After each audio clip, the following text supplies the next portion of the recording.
All right, and welcome. This is Donna Kozik, and I'm the founder of MyBigBusinessCard.com and creator and leader of the original Write a Book in a Weekend program. And today we're talking about creating an outline for your ebook using a presentation. And I'm going to show you exactly how I did it and give you some resources. And then I'm going to show you how I do it for other people. We have some volunteers, and I'm going to outline an ebook for them. So welcome. Next, I'm going to share my screen. And if you are here live and you have some questions for me, you can type them into the chat. I believe it's in the bottom navigation bar for this. And I can also unmute lines later on so we can hear you.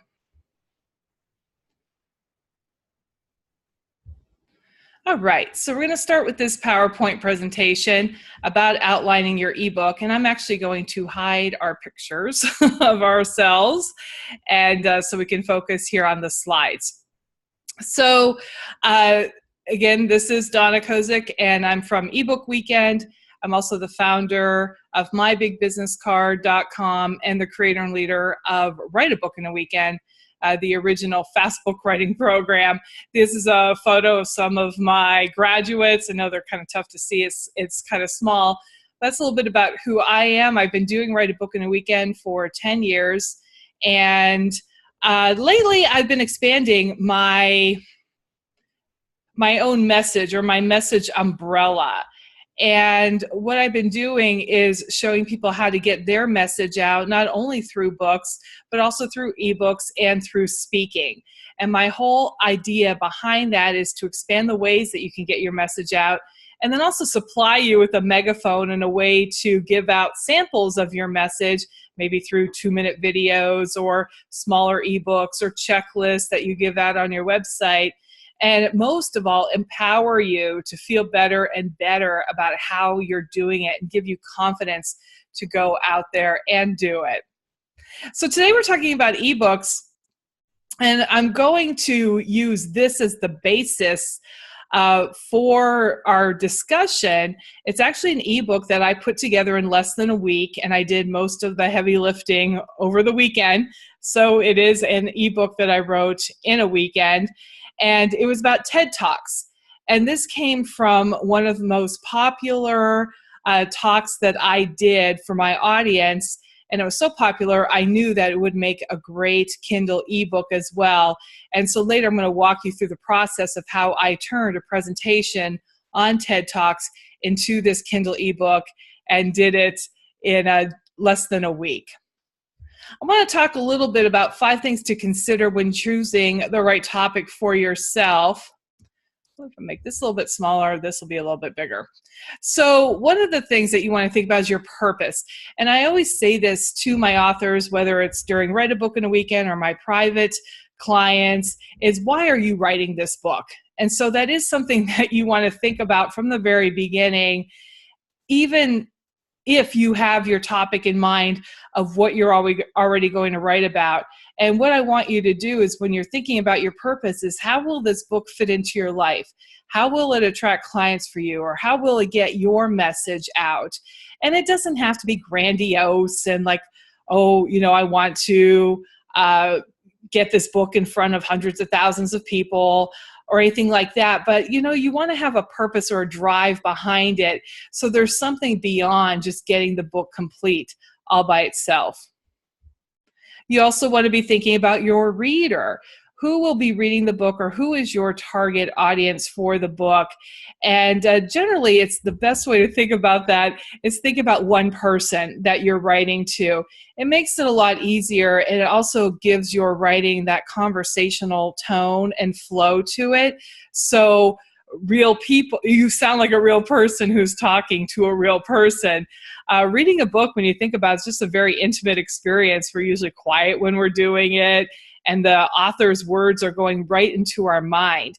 And so it's really important to be thinking about that as you're putting your book together, and about the experience that the user or the reader will have on the other end. solves a problem. For ebooks especially, I find that books that solve a problem or inspire in a certain way or serve as a self-help book are the best kinds of books. They're the best candidates for ebooks and Kindle ebooks because that's the type of writing that people are looking for. So people in your audience are looking to solve a problem. And we're going to be talking, there's one volunteer who I'll be outlining her book, and she has some elements of personal memoir to it. But then she also transitions into this idea of solving a problem and helping others. So I really encourage you to think along these lines when you're choosing your topic, is what problem can I solve or what challenge can I solve for my reader? You can still, of course, inspire them along the way, but it's good to have this as your main focus. Also, one of my favorite sayings, go an inch wide, mile deep. And that means to select a specific topic and then spill your guts about it, to really go deep into the topic and cover everything you know about that topic. That's what's going to position you as an expert. And of course, there's lots to say about the next inch over, all right? But the current inch that you're focusing on, don't hold back, share everything you know, and make it very specific. I think people, and I know that readers appreciate that, of this inch wide, mile deep versus covering a number of topics superficially. And then also keep in mind your curiosity. This is something I just added to my list about when choosing a topic. And if you, one thing that you could do is if you're torn between a couple of topics, write for 20 minutes about each of them. And then see which one that you are drawn to because you have a lot more to say about that topic. Sometimes the 20 minutes will do it for the other topic, and you realize that that's not the topic to do a whole ebook about.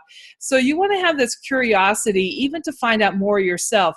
Even if you know a lot about your topic, you're always willing to learn more about it and find out more about it. So keep that in mind as well, too, that you want to be curious about your topic along with knowing a fair amount about it to get started. That'll make your life a lot easier. All right, so how does this work in doing a topic and creating an outline around it? And I'm going to kind of do this little thing about playing matchmaker between your field and your audience and your best message.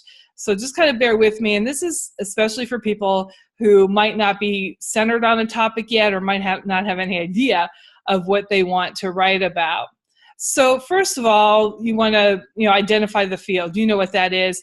These are the types of people that I generally work the most with. Life coaches, business coaches, speakers, financial advisors, fitness pros, insurance agents, real estate agents, and also really service professionals and people of that ilk. I see some things bouncing around on my down the bottom. Hopefully it's not too distracting. I know if I try to shut them off, I'm just going to make matters worse. So we'll just ignore them. Then you want to pick a popular topic. These are the types of topics that people are willing, first of all, to pay money to have solved, but also to read about and they're interested in. So it's always a good idea to pick a topic that people are interested in. It's funny how many times I hear people say, I'm going to write a book about this because people need to know this. And I'll tell you, some warning bells go off in my head when I hear that, because if you are so married to your topic and you think it's a message that people need to hear, you want to make sure that they want to hear about it and not need to hear about it. There's a big difference between the two of them. So here are some popular topics. How to save or make money is always a perennial favorite. How to stay or get healthy, especially how to lose weight. People love to read about that. How to be more attractive, how to reduce stress in your life, how to save time, how to have peace at home with your spouse or your kids. And then in general, readers are looking to be inspired and they're also looking to be led. I have a saying that I want you to be a leader to your reader. And so these leadership kind of elements, even if you're writing a book about how to be more attractive or how to stay or get healthy, you still want to include components of leadership so your readers will follow you, hopefully to your website or your Facebook page, but at least even till the end of the book. So then what I did is I married some of these topics to some of the people that I work with. Let me see if I can just make this a touch bigger. No, it's not going to work. So say a life coach. Well, a life coach many times work with health and well-being, or it might be mindset, or it might be actually, nutrition or things like that. So health and well-being is a good match for a life coach.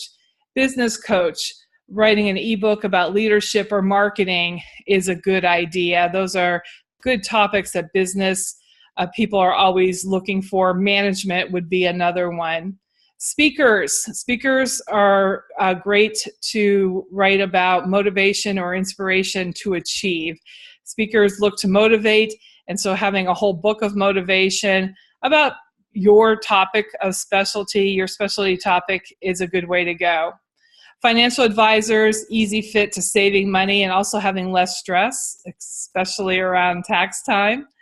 Fitness pros, how to lose weight and stay healthy. Insurance agents, how to save money and have peace of mind. Real estate agents, how to save money, make your home appealing, so make your home more attractive, and then also stress-free moving. So these are the type of topics you want to be thinking about your audience and what stresses them out, or what are they interested in regarding your topic as far as saving money, or saving time, or having less stress, or being healthier. If you can work in one of these popular topics, you're halfway there to having a book that'll be well read.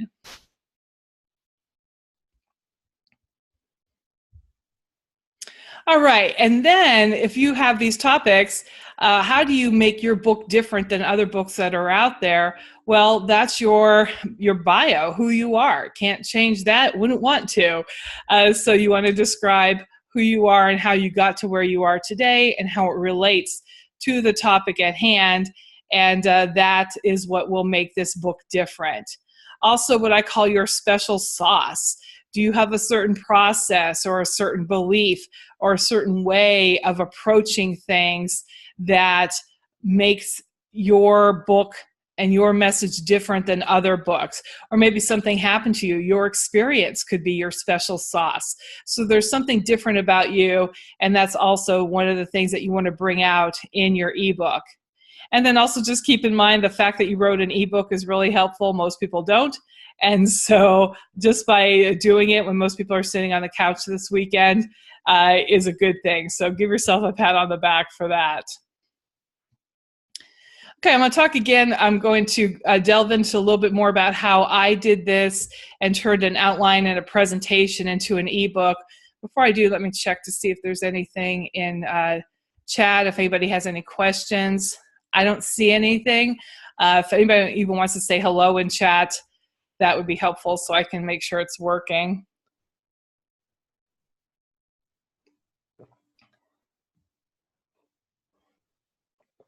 Again, I think the chat is at the bottom, or if you click, oh, hello.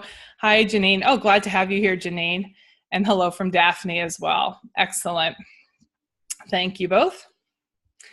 All right, so this is actually based on a presentation that I did at an event recently, and so you're going to see these little calls to action for ebook weekend here. You can just ignore those since you already signed up for ebook in a weekend, but in case you're wondering, that's why that's there. So I took a presentation that I did about TED Talks and what they were and how to go about applying to do a TED Talk and what you needed to know about it. And I got just an overwhelming response from my audience that they were all into it. So then I decided, well, I'm going to turn this talk into a Kindle ebook. And here's the way I went about it. First of all, I conducted the presentation. And my TED Talk presentation was 75 minutes, I believe. You want at least 60 minutes so you can get some good content, because some of it will be weeded out later on in your ebook. So I think 60 minutes of solid content is the minimum. If you can go 75 or even 90, I think you're better off. Also, you want to showcase your expertise and be that leader, not only to your reader, but if you're doing a presentation, then that's another way for you to showcase your expertise and your thoughts and what makes you different. And then you want to have a solid outline. We'll be talking more about that. I'll be showing you how to go about it. But one mistake I made when I was starting is that I'd have a solid outline, but then I would vary. I would vary it. I would jump and kind of get off the subject. And I found that I do best when I stick to my outline. At the same time, you want to make sure that your outline isn't overdone, but still at the same time, it leads you down a path and leads your listener or your watcher, if you're doing a presentation, your viewer down a certain path, and then that will lead to a better rough draft of your ebook. And then obviously you want to record this. The whole idea behind this is to do a presentation, record it, and then get that transcribed and use that as the rough draft of your ebook. I guess I could have put that in here somewhere. Like, that's the 4 steps. That's what we're doing here today. I'm showing you how to do. So recording it, of course, is vital so you can get that transcription. Here, I know people are always interested in resources. So these are my recommended resources for transcription. My #1 resource is rev.com, R-E-V, rev.com. It's about $1 an audio minute, and there are very few, if any, typos. So it's a very clean transcription that they do. But Rev has a little brother now named Temi, T-E-M-I, Temi.com, and that's a machine transcription. Now, Rev might take up to 24 hours for a transcription of an hour or more, but Temi will get it back to you in minutes. And they do it for only 10 cents a minute. So a 60-minute presentation would turn into $6 that you would pay Temi. It is machine produced, so you get it back in 5 or 10 minutes, but it has more errors in it. You have to read it over pretty closely to make sure that, or so you can edit it and change things up. But if budget's a consideration, I mean, just 10% of what Rev costs, it could be worth it to you. And you're going to have to read the transcription anyway if you're turning it into an ebook. So really, it could be time well spent. Instant Teleseminar, which is usually my go-to presentation tool, they also offer transcription services, but I haven't used them yet. Then, so you do the presentation, and then you get it transcribed, and then you edit the transcription, or go through it. Edit's almost too much of a technical word at this point. I really recommend that you do this yourself. I've seen people who hire people to, go through a transcription and pick out the meaty parts. And the problem with that is that, well, 2 things. One is that the person who's editing it doesn't know it as well as you do. And so they might take something out that really is important, or you might even want to expand on in your ebook.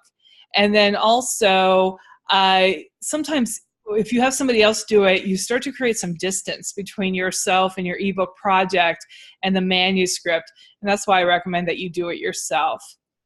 During the editing session, you want to lay easy on the call to action. Meaning, when I did my TED Talk presentation for my ebook here, well, when I did the original presentation, the last 15-20 minutes was about joining, and it was an invitation to join my Speaking to Authority program. Well, nobody wants to read about, all the benefits of my Speaking to Authority program and calls to action, go here now and sign up, and you get this extra bonus if you sign up now. It just doesn't make good reading in a Kindle ebook. So I took all of that stuff out. Now, if you're recording a presentation to use as an ebook, a rough draft of an ebook, you probably won't be doing that, talking to yourself, or even if you gave it in front of a small group.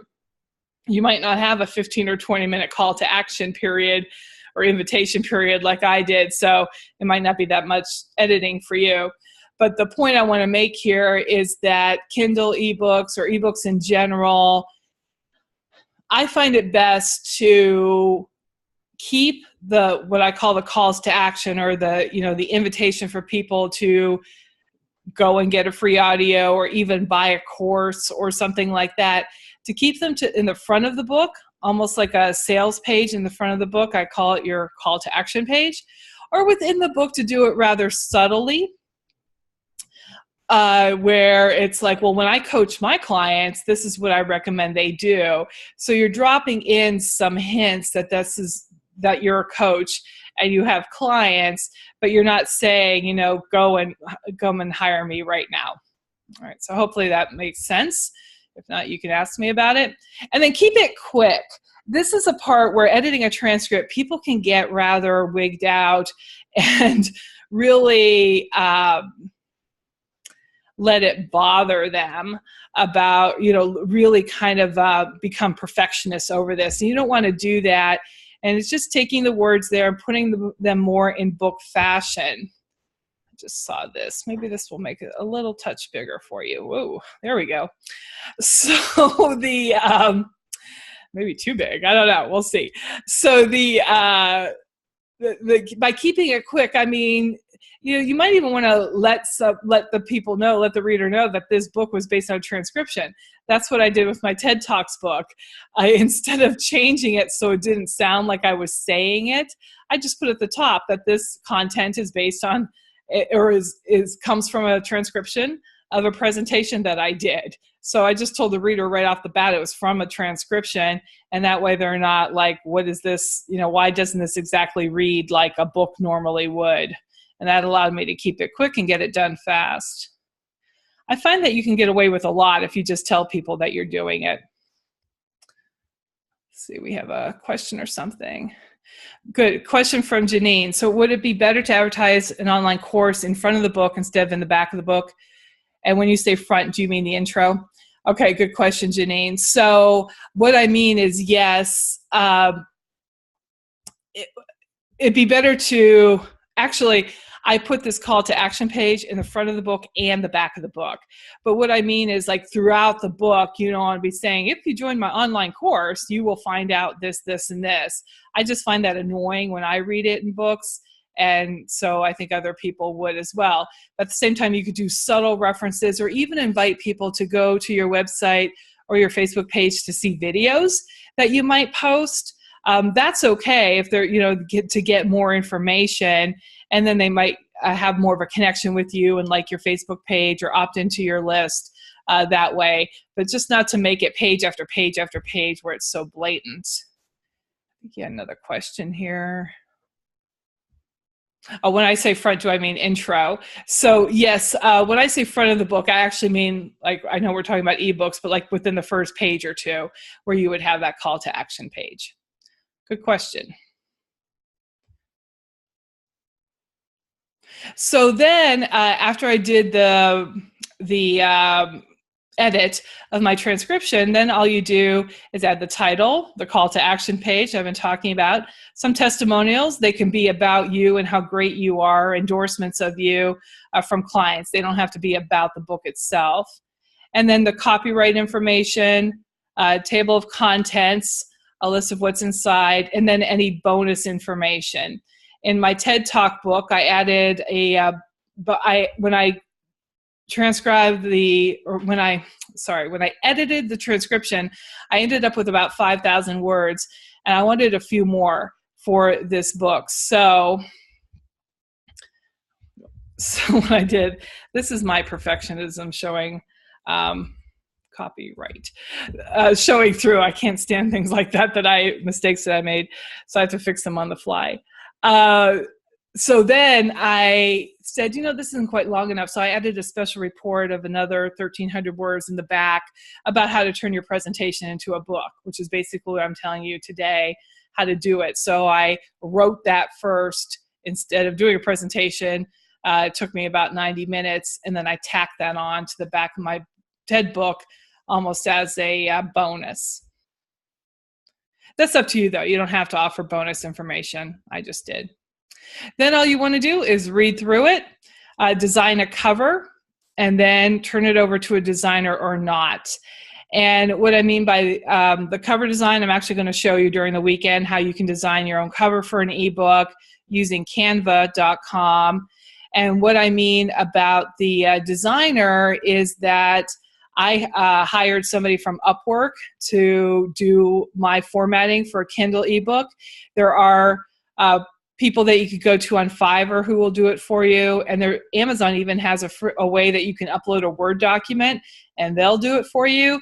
But the thing is, sometimes that can lead to some funky formatting if you choose to go with one of those least expensive things. I understand, sometimes people are pinching pennies and that's what they have to do, and that's fine.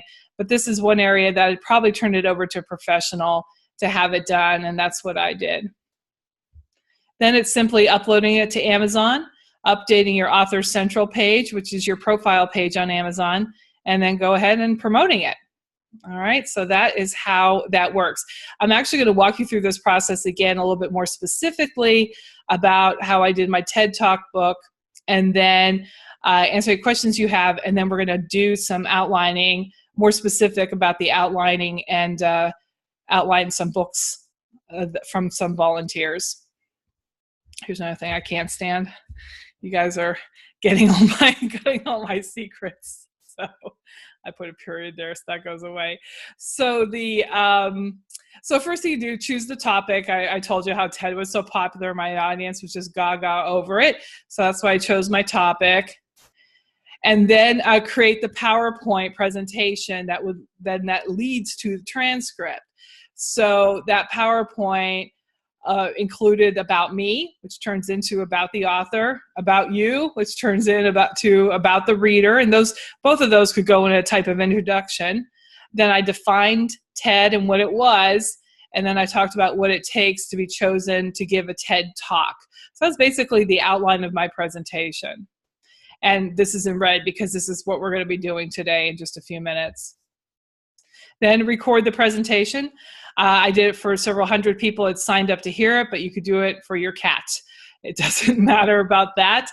And you're aiming for excellence, not perfection. So just the idea about getting it done. I have to say that doing it in front of people can be helpful. It can bring an extra energy to it, but you can fake that for yourself if you want to, or maybe get a couple of friends to join in on the recording. Also, a free conference line is a way that you can get an MP3 done. Instant Teleseminar, of course, will do it. But there's even some free apps on your phones these days that you can record something and then email that recording to yourself or a transcription service. So I completed that in a few days, and then prior to the weekend, then starting on Friday, I got the MP3 transcribed using Rev, and then I edited it on a Saturday. I went through and turned it in something that's more reader friendly. And then I added that special bonus report, as I mentioned, on a related topic to help boost my word count. And then I had the interior formatted. I hired a 24-hour provider from Upwork who did it for $85. And I mentioned that there's also some free options or options on Fiverr available. I've noticed that Fiverr has started creeping up with their prices, which is kind of irritating.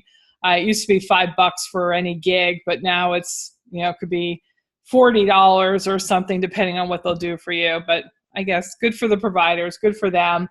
I have a great guy on Fiverr. In fact, I'll just give you his name right now. His name is Clark Kenyon. And you can search for him on, I'm sorry, I said Fiverr, I meant Upwork. He is on Upwork, Clark Kenyon, and he did a fabulous job. Tell him I sent you. And then cover design. I designed my own, took me about 30 minutes. And I like this bright yellow cover, or I like white covers. It's based on a template that I found in Canva. And then uploaded it to Amazon Sunday night. Wrote a little book description. That's something like that would go on the back cover if I was doing a physical book. And done, all in a matter of a weekend. here I wanted to show you a little bit closer what my cover looked like. I'll make this even bigger. I put TED Talks Forever because this will be up for, until I take it down on Amazon. So it's there working for me forever. But here's where I highlighted my bonus report inside and to catch the eye of people. And then here's my subtitle about who the book is for.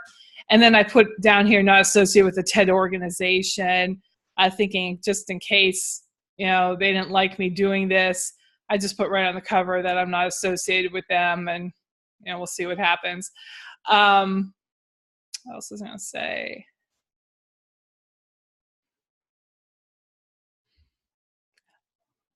I'm obviously being flattered or flattering to TED, so I don't think it should cause any problems. But you never know. I kind of work in the industry in the same thinking that do it now and ask for forgiveness later. Any questions about this? You can type them into the chat, or I might, since we only have a few people, I might unmute some lines. So let's see who has in chat. How did I get that book cover image I'm using right now? Janine asked, this is a template that was on, that's on Canva. C-A-N, it's like Canvas without the S, canva.com. I think it was one of their Kindle book templates. And it was bright yellow like this, and you can change the fonts and everything. I don't think I did. I just based it on that. I love Janine. She has so many great questions. Oh, you mean with the book standing up? Oh, okay. That's another, thank you for that clarification. That's another service that I use called Placeit.net. So Place, P-L-A-C-E, it, all one word, Placeit.net. And they'll do the fun things like make things look like three-dimensional. Any other questions?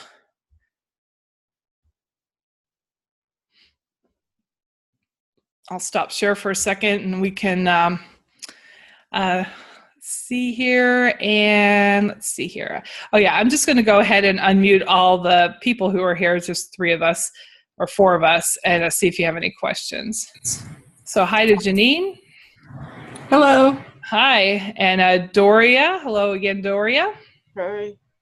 And Daphne, who has a 5-year-old around. Hi, Daphne. Hi there. Well, other than questions, does that make sense? Even a question for you. Does that make sense the way I described this so far? Yes. I'm a little worried because I didn't see my field. Oh, don't worry, because Doria, because I outlined your whole book for you. That's coming up next. Oh, woohoo! All right. Yeah. Hey. In fact, the 3 of you, I have all 3 of yours. So fantastic that you're here.